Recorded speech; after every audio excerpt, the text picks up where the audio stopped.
Welcome to Allie's Attic Show, where you never know what kind of surprise you're going to find in my attic. I'm your host, Allie, and today my surprise is a band that brings you back to the classic rock days, and their instrumental melodies pull you into their world, and you can hear them on Allie's Amplified Attic because I have the honor of playing their music. Please say hello to John Madero and Steve Hennessy from Sunlight Prism. Hi, guys. Hey, Allie, how you doing? Good. Did I say your last name right, John? You're one of the few that's got it right for 60 years. Wow. I'm proud of myself. And that ain't mine with the liquor, so it's easy to remember, Yeah, exactly. I was thinking whiskey. Okay, so you guys have been you've done the indie circuit for a while now, and you've seen the ups and downs and the dark side of the industry, and you've had some really tragic things happen. And I mean, then, 20 years later, now you guys are back together? Yeah, I guess. 20 plus, maybe 20 plus, 25 years later. Wow.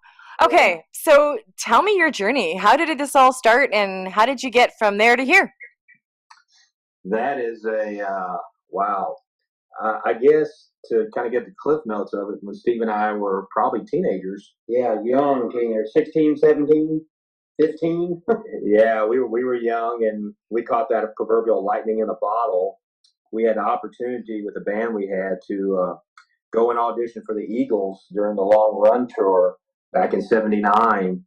And at that time, we were young and foolish and stupid. Yeah, probably a good point. We had our lead singer get a severe case of stage fright 48 hours before the show, and he had to quit. Oh my God.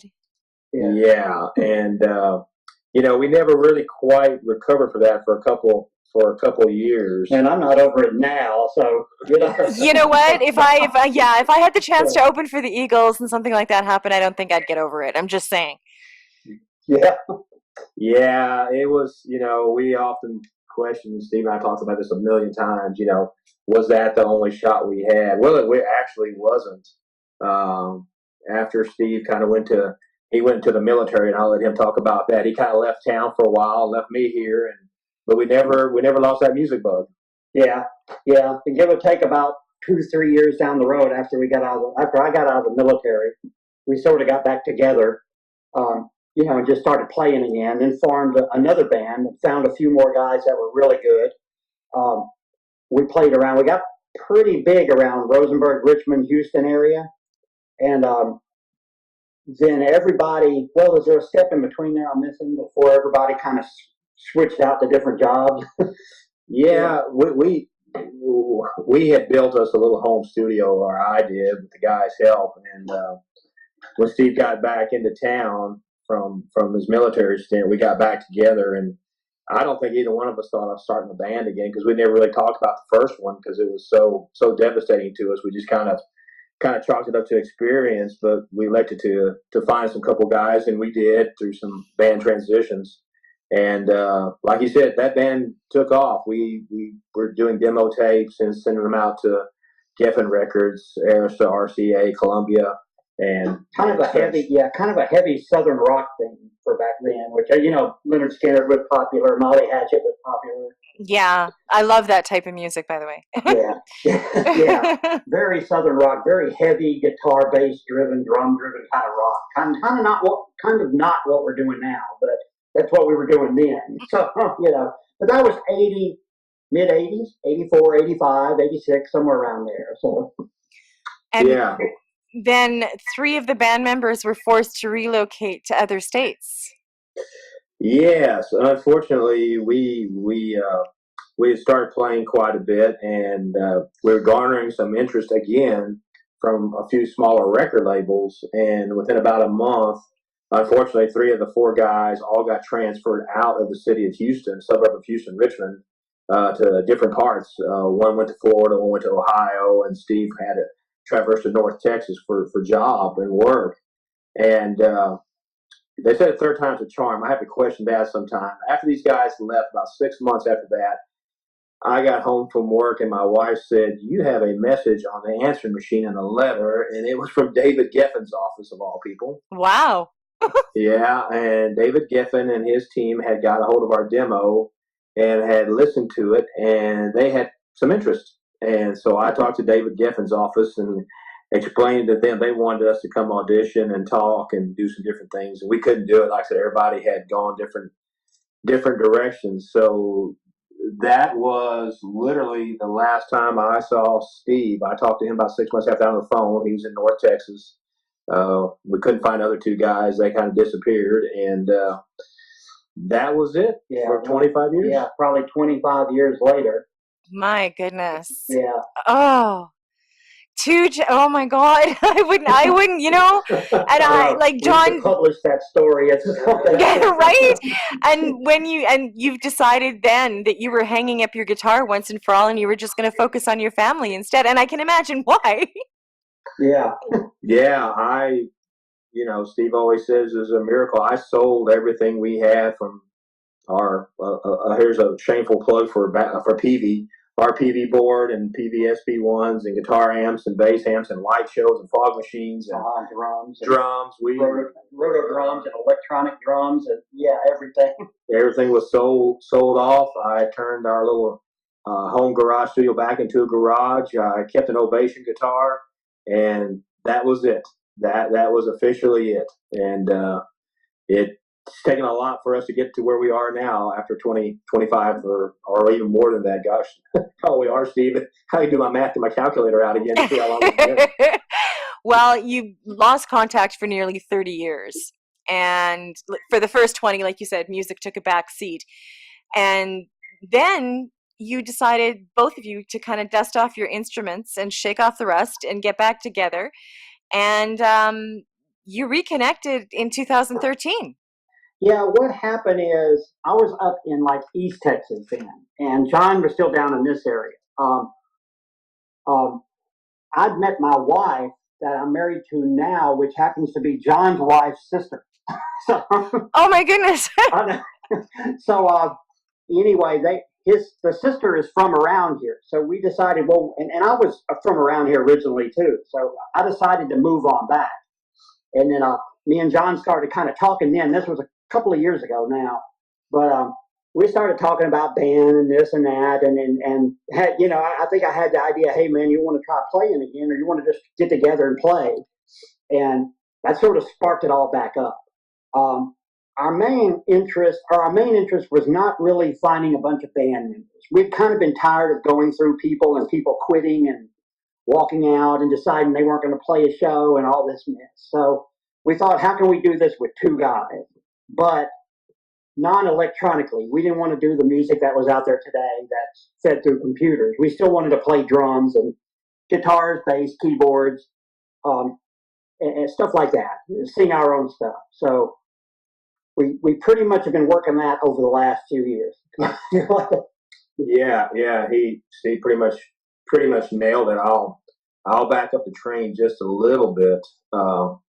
I had gotten into another project before Steve even came back into the scene, a group I was in, and we actually competed in the Bodog music contest, and we came in second for a record contract, being in my late 40s, early 50s. And that's why I say third time's a charm. Does not apply sometimes. And at that particular point, I just kind of went into a shell. I went back in and I would plug my acoustic in and just record. And got my piles and piles of CDs here, original music. And when Steve came back down, I said, hey, man, if you're serious about doing this, let's see what we could do. And that leads us to this moment with you right now. Well, and that Emily's Story song that we're going to play later is one of the first ones we actually did. So it's kind of an interesting plug in there. It's an older one of our songs now. Oh, okay. Now, your music, there's no vocals. No, actually, what you have has vocals. Steve and I never really stepped up previously for singing. We would do backups all the time in all the bands we were in. And we had talked about trying to find a vocalist down here in Houston. And I told him, I said, just for fun, let us two try doing the vocals. And they came out extraordinarily well. We were surprised in ourselves because that was something we hadn't really focused on. I was originally the bass player and Steve was drums, and we would drive a band across the United States between the two of us. But the stuff now we both do instrumental and vocals. So yeah, it's a fun twist. Yeah. And I mean, I love it. I don't care if there's vocals or not. Good music is good music at the end of the day. Now, your next track's already in the works, and your debut will be on your website, which is sunlightprism.com. Now, is that out yet, or when do you think that'll be out? Well, we have learned how to build a website for two old guys. Thank God I have a son that's very good at that stuff to help Dad out occasionally. But that is Matt. That is Matt. Yes, Matt is my youngest son. He's my technical writer. He's an internet guy, so he could direct Dad a little bit in it and help out. And what Steve and I have been doing here recently, we've just been recording and uploading different music to the website. Right now, I think we have 20 some odd tracks up there for people to listen to. And here's a sobering connotation, Allie. Steve and I were counting up yesterday. I think we have 50 original songs and about another 50 in the hopper we're going to start working on this year. Oh my! Probably close to 100. Wow. Yeah.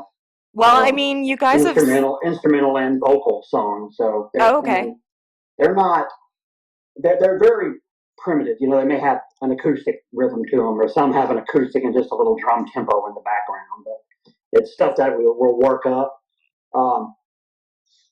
kind of as we go along. We do a lot of stuff to submit to different places, and so we do a lot of different things. You know, some songs for commercials or instrumentals, some songs for other stuff with vocals.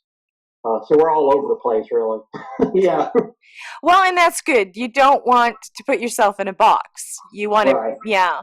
Okay, so because you guys have gone through so many ups and downs in this industry, and I mean, we all know, I'm not an artist. I've talked to enough to know that it is a hard industry to, break through in or be in. If you had any advice to give anybody that's just starting out in this industry or already in this industry, based on what you've gone through, and you guys can each answer, what do you think you would tell them? I would tell them, don't get in it. Yeah, I was fixing to second that with Steve. Yeah. Put your money, do it. Put your money into a McDonald's or a Subway or do something. No, seriously. I guess persistency is it. There are so many scams out there for musicians, which we just despise. We've fallen into one or two ourselves, being back together, and we don't care for that. I love the indie music scene. I find artists every single day that I think are so good and so talented, and they deserve an opportunity to be heard. And if you love it and you're persistent with it, good things will come. It just takes a long time, and you have to moderate success in your own eyes, whether it's being a star or just having a great interview with a nice person, or just having yourself played. We had one of the biggest thrills. Well, for me personally, last year, one of our songs got picked up for Italy radio station, and for whatever it's worth, we were played between the Alan Parsons Project and Styx. Two of my absolute favorite artists in the world. So I don't care what anybody else says. I got played with those guys. Exactly. Just to add on real quick, I would say my advice would be you can't approach it like it's a party. You have to have a business idea and a plan. I mean, there's no way to get around it. You're not going to get anywhere if it's just everybody getting in a room partying and thinking they're throwing music together. There's got to be some kind of direction and focus on what you're trying to do and where you want to go. Or you're just not going to get anywhere if you don't. I mean, what's the chances of anybody getting any place if they're just partying? Yeah, exactly. Yeah, the 80s are over and done with. Well, the 70s and the 80s nowadays, anyway. Yeah, well, that's where we were in the late 70s. For a while there was a big giant party. Yeah. The first group, it was just everybody and nothing got done. I think we ended up with 3 songs or something in one. Well, I watched the Eagles biography in the Rolling Stones, and I'm like, wow, how are they? How are they still, going? I don't know. They're alive now. I know. Well, some of them aren't, unfortunately. Keith Richards defies everything man knows. Yeah. Right? Like, oh my God, I don't know. I don't understand. Like, I hope they maybe. Never mind. I just want them to investigate to see why he's lived so long. Okay, so that was completely crazy. What 2 songs are we going to hear from you? We already talked about one. Yeah. Yeah, Emily's Story and I'm Leaving. And you will notice something about us. Steve and I love minor chords. Okay. we love dark, deep driving stuff. That's kind of what we gravitate towards. Well, and like I said, I've got your songs on Allie's Amplified Attic, and people love it when I play. I get lost. Like, I seriously get lost in your music, and that's when you know you're listening to good music. And I love that you talked about indie music and how there are so many talented artists out there like you guys that deserve to be heard. And I hope I'm helping in some way, shape, or form. And I just want to say you can purchase your music pretty much everywhere online, as well as your website, sunlightprism.com. And the 2 songs are going to play right after this interview, so everybody's going to be introduced to you that hasn't heard of you. And I want to say thank you so much, you guys, for coming on my show. I appreciate it. Thank you. Thanks, Allie. We sure do appreciate your time. Anytime. Anything new happens, you guys are always welcome to come back and send me as much music as you possibly can. I don't know if I can put 100 on, but I can try to get some of them on. We'll take 1 or 2. We'll be very happy. I've got, I think, 3 or 4 of yours on Allie's Amplified already. But yeah, keep sending me music, and I wish you guys the best success, and I hope you have a great weekend. You too, Allie. You take care. Thank you. And thank you for joining me on Allie's Attic Show. Keep checking my website and my YouTube channel, because you never know what kind of surprises you're going to find in my attic. Everyone have a great day. Cheers.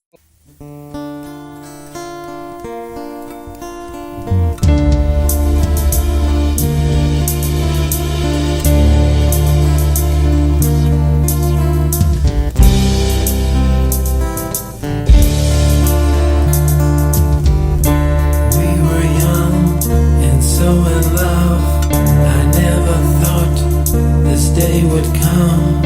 You broke my heart and stole my love. Answer me why.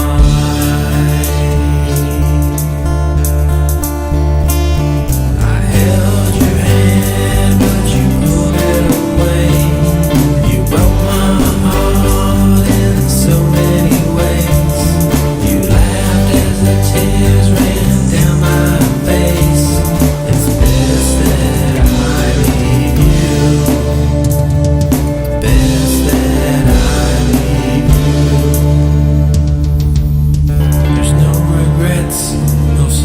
pain.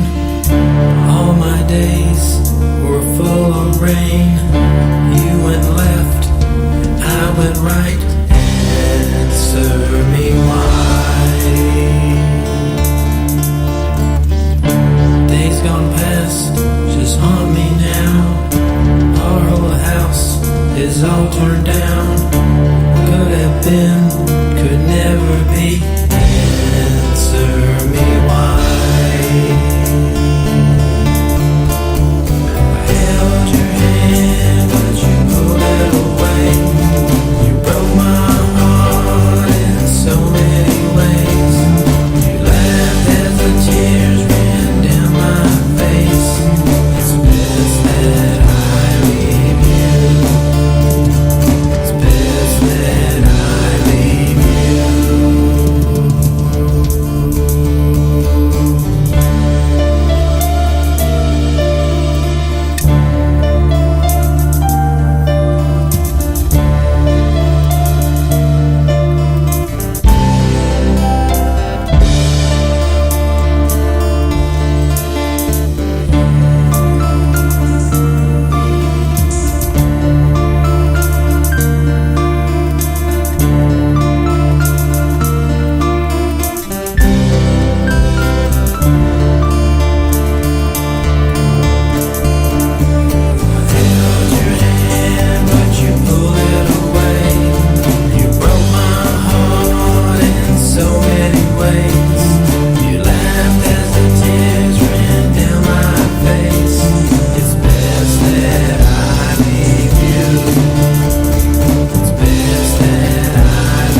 a sunny, sunny day.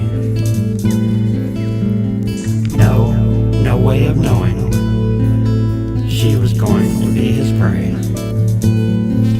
She didn't know him, his desire, it was high. She was taken out to nowhere to do his deed and die. She was beaten and broken, stripped of her life. She was dumped in a ditch. By then, it was night.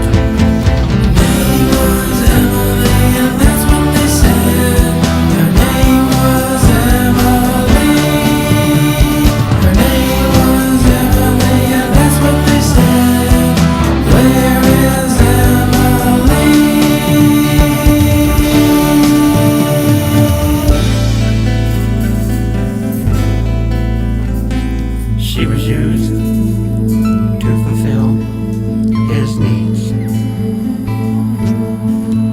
Left alone to die with tears in her eyes. Screaming for her parents, she was begging why. So badly beaten, you couldn't identify. This is no way for a child to die. This is no way for a child